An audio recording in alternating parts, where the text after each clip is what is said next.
Welcome to NCERT classes जो है आपकी हमारी सबसे प्यारी क्लासेस। तो हम पढ़ रहे थे हेलो अल्केन और हेलो अरीन्स क्लास 12। तो लेट्स कंटिन्यू। आज हम पढ़ेंगे सब्स्टिट्यूशन न्यूक्लियोफिलिक यूनिमॉलिक्यूलर मतलब SN1 का कंटिन्यूएशन जो कि है स्टेप्स। तो स्टेप 1 है क्या? Is the slowest and reversible. मतलब जो SN1 जो रिएक्शन है वो स्लो मतलब बहुत ही धीमा और रिवर्सिबल है, मतलब वो कन्वर्ट हो सकता है। It involves the CBr bond breaking. मतलब जो CBr जो होता है बॉन्ड होता है कार्बन और ब्रोमीन के बीच में, वो टूट जाता है। For which energy is obtain through solvation of halide ion. जिसके लिए जो एनर्जी चाहिए होता है, ऊर्जा चाहिए होता है, वो हमें मिलता है हैलाइड सॉल्यूट, मतलब जब वो घुल जाता है हैलाइड आयन उससे with a proton of protic solvent. और ये जो प्रोटिक सॉल्वेंट है उसका जो प्रोटोन मिलता है उसके साथ घुल जाता है हैलाइड, उससे हमें एनर्जी मिलती है। Since the rate of reaction depend upon the slowest step, क्योंकि जो रेट ऑफ रिएक्शन होता है इसमें वो सबसे धीमा स्टेप स्लोवेस्ट स्टेप पे डिपेंड करता है। The rate of reaction depend only on the concentration of alkyl halide. इसलिए जो रेट है वो सिर्फ और सिर्फ अल्काइल हैलाइड पे ही डिपेंड करता है, not on the concentration of hydroxide ion. और हाइड्रोक्साइड आयन मतलब OH आयन पे बिल्कुल भी डिपेंड नहीं करता है।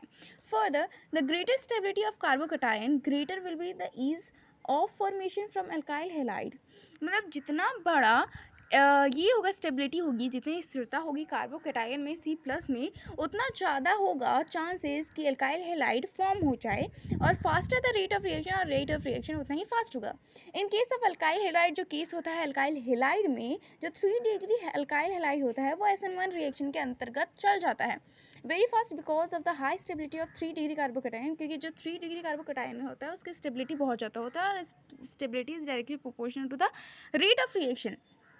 Because some of the order of reactivity alkyl halide towards SN1 and SN2 reaction। अब हम लोग ये कह सकते हैं कि अगर दोनों को SN1 और SN2 को मिला के जो बात कही जाए वो ये है कि फॉर SN2 रिएक्शन वो ऐसे जाएगा: tertiary halide, secondary halide, primary halide, CH3। मतलब सबसे ज़्यादा टर्शरी हैलाइड में स्टेबिलिटी है तो सबसे ज़्यादा रेट ऑफ रिएक्शन उसकी होगी, फिर सेकेंडरी की, फिर प्राइमरी की।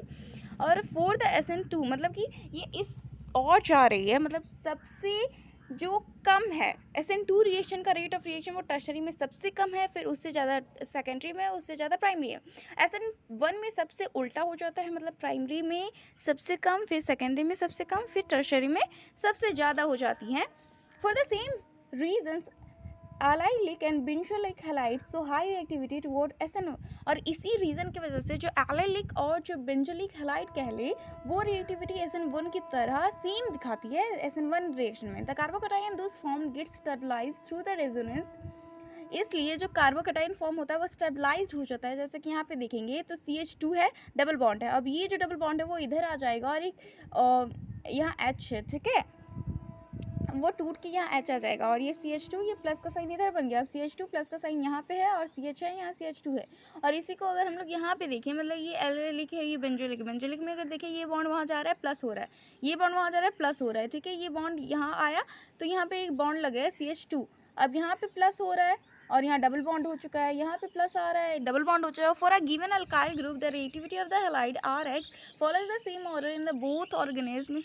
RI मतलब यही ऑर्डर इसमें भी हो जाएगा कि जो आयोडाइड वो सबसे ज़्यादा रिएक्टिव, फिर RBr उससे कम, फिर RCl उससे कम, और RFear। तो आज हम लोग यहीं तक पढ़ते हैं। अगर आपको पसंद आया हो तो please like, share and comment. Thank you.